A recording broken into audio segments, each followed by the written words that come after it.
Hey, hi, how you going? It's your main Stride, and the wait for Home Sweet Home is finally over. So today we're going to jump in, talk about all of the patch notes, and see what's new.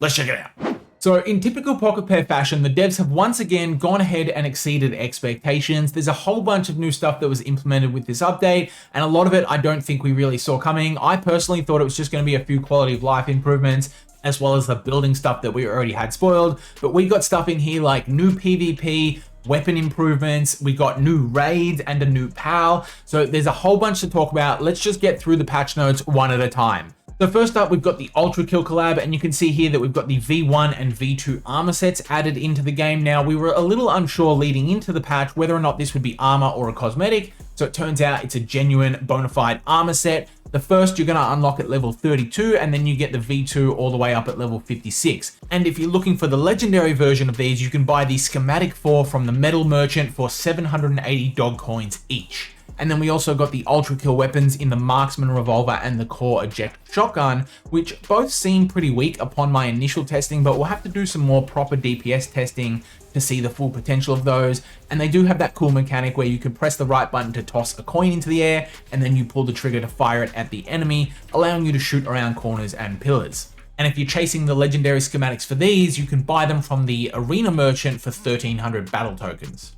But let's move on to the building, because personally, this is the one that I was most looking forward to, and they delivered almost in full. There's still some work to be done here, but I am very happy with the progress we've been making. We've got 48 new building pieces according to the patch notes, but that is a little bit misleading. Personally, I would only count it as 8 new building pieces, but they're counting it across all of the different materials. So they're saying, hey, you've got pyramid roofs for wood, but you've also got stone pyramid roofs. That's 2 pieces. But I'm going to only be counting it as 8. We've got the wooden triangle foundations here, and then we've also got the wooden diagonal walls, which are to be used for the long side on the triangle foundations or floors. So we've got the wooden triangle roof slash floor here, and then we've got the inverted triangles, which we've been already spoiled earlier, and we've been waiting for since launch. And then we also got the wooden slanted triangle roof. Now this is the roof piece that you want to use for the long angles on your now triangle floor pieces. And then we've got the corner roof as well as the pyramid roof. And then lastly, we also got this passage entrance, which is going to help open up all of your interior building. Now, if you want to keep an eye out on the channel for all of the building guides that we're going to do moving forward, and there's going to be a ton of them, I'm really looking forward to playing around with all of these pieces. Make sure you subscribe to the channel, keep your eye out for those notifications. But the other thing that you're going to notice is that they've changed the UI layout for all of the building tabs. So you can see here, we've got this new sort of scroll menu, and they've also reordered some of this stuff, and I think this is a massive improvement. It took me a minute to get used to it at first, but it is just so much more intuitive than the wheel system that also had like sub tabs. So this is just way better, and it's going to allow for a lot more items in the future is the main thing. I think they're just trying to future-proof this, because eventually when they add a ton more structures, these lists are going to hopefully get pretty long. But the other cool thing we got is the ability to paint all of our walls, floors, and roofs. So to do this, you want to enter the paint mode. You're going to hit P, or you can click on it, and then you're going to see here that you have a selection from 3 different color palettes. And now you can edit any of your color palettes by hitting E, and you get a whole range of options here. So this is really nice. I think a lot of people, myself included, were worried that we were only going to get a few base colors, and it really wasn't going to shake up too much, because the ones that were previewed in the little teaser trailer we got a few weeks ago didn't look that great, to be honest. But the fact that we can pretty much adjust this to have any goddamn color we want is awesome. The question for me is going to be which color looks best on glass, and I've already played around with a few of these, and I honestly just think painting your glass black is probably going to be the best option. So you can see here the black looks probably a little bit clearer than these like naturally tinted blue options. I don't know. I'm gonna have to do a bunch more playing around with this. If you've got any thoughts on it or had any success so far, make sure you let me know in the comments down below. But really happy with the painting. It's super intuitive, and it's way more versatile than I first anticipated it was gonna be.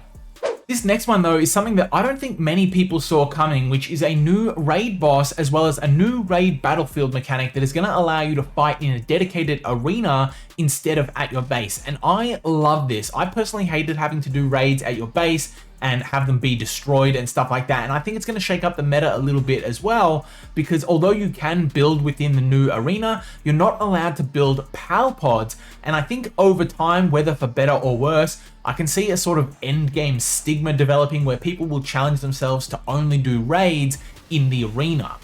But as for the raid itself, we've got a new PAL Hartalis, and this is a level 65 raid, so you are going to need to be properly set up for the end game to take it down. But just make sure you don't make the mistake I did and summon all of your pals to your base and then enter the arena, leaving them all behind and having to summon new ones without access to the others. But Hartalis is pretty sweet though. It's a neutral PAL, but when you fight it in the arena, it's going to start out as a grass water PAL, and it's going to have this really cool mechanic where it enters into a shield, which you can only break by using attacks of a certain elemental type, and if you don't break it, it's going to explode after a little while and do a whole bunch of AoE damage. Outside of the raid though, it does come with some pretty hefty stats, and because it is a neutral type, it's also going to get stab damage holy bursts, which I think is instantly going to make it a top tier PAL, and notably it has a higher attack stat than Palladius, so I think it's easily going to be the best neutral PAL in the game, especially because it comes with this new exclusive skill Savior, which is going to boost neutral and grass attacks, but you're not going to be able to breed that into Palladius. And we've also got some improvements to melee, so improved the melee gameplay for swords, katanas, and beam swords. Pressing left click or right trigger is going to perform a new consecutive combo attack. So I know a bunch of people have been keen for this one for a little while, asking to improve melee, so it's actually a viable strategy in the game. Whether or not this is going to tip the balance, I'm not sure. We'll have to do some more testing to find out. Moving on to one that I was really excited to read and then a little bit disappointed when I actually jumped in to try it out, we've got new PvP functionality. So I was really hoping that this was going to be PvP matchmaking at the arena, so you could load up to the arena and challenge people on other worlds or in other servers, but that doesn't seem to be the case. I think it is still all based within your own world. If you've tried it out because you're on a multiplayer server, let me know in the comments down below. If someone could write up a good explanation, I'll make sure I pin that comment all the way up at the top.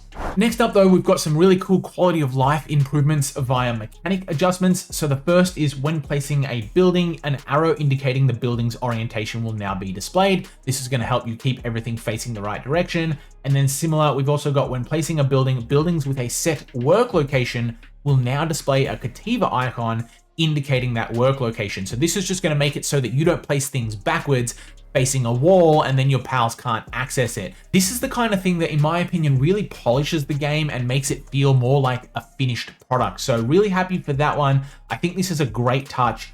And then we've also got adjusted the power box so it can be aligned with the foundations and roofs. And then for keyboard and mouse controls, building controls have been made more intuitive. So they've been swapped around a little bit and continuous building has been changed to the default setting. I really like that one because personally, I've been trying to swap from controller to mouse and keyboard. And the one thing I cannot do or cannot transition to is continuous building. So I love that one personally. It's just, it's almost like it was made just for me. But then continuing down the list, we've got some balance adjustments, added new implants for the surgery table. So we've got some new passives here, Mind Foreman, Logging Foreman, Fine Furs, Sleek Stroke, and Work Slave. Of these, I personally think Work Slave is the biggest one. Though really, to be honest, they're all pretty handy. The more of these we can get, the better. I think the next ones we really need are Vanguard and Stronghold Strategist. Like, come on, just give us those. They go on so many pals. Really want to get those eventually. I think we'll continue to get a bunch more of these down the line once we get 1.0 released. And then you can also get a little kinship peach from a pal when freeing them from the enemy camp. So these are going to increase your trust, but not as much as the other kinship peaches. And they've also made it so that the last hit done to an enemy while using the Mercy Ring will now display Mercy Hit to indicate that no damage was done. And again, this is one of those things that just polishes the game. Really happy with that one. And they've also changed the specifications so that all pals no longer lose sanity when taking damage. And that's going to coincide with this reduction to the impact of bad status effects. Now, the main ones here are going to be the hungry and starving status effects, which reduce your attack and defense.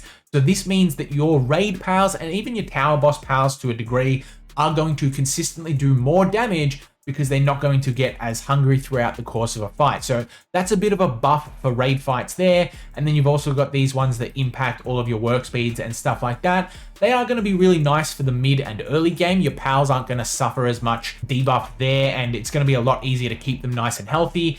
However, look, in the end game, it doesn't really make too much difference because you have so much stuff going on at your base to improve sanity that you never really consistently get these debuffs affecting your pals anyway. And then finally, we've also got some changes to attribute skills and settings. I'm not going to read through all of these, and I'm not going to go through all of the bug fixes either. Needless to say, fixing bugs is a good thing, so the more of that, the better. The game is looking really good though. I'm excited for what they do heading into 1.0. Hopefully we do get a bunch of new content, new islands and stuff like that. Then we almost certainly will, along with a ton of new pals.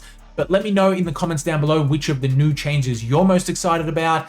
I personally love all of the new building things, but thank you for watching. I'll catch you next time. Have a good one.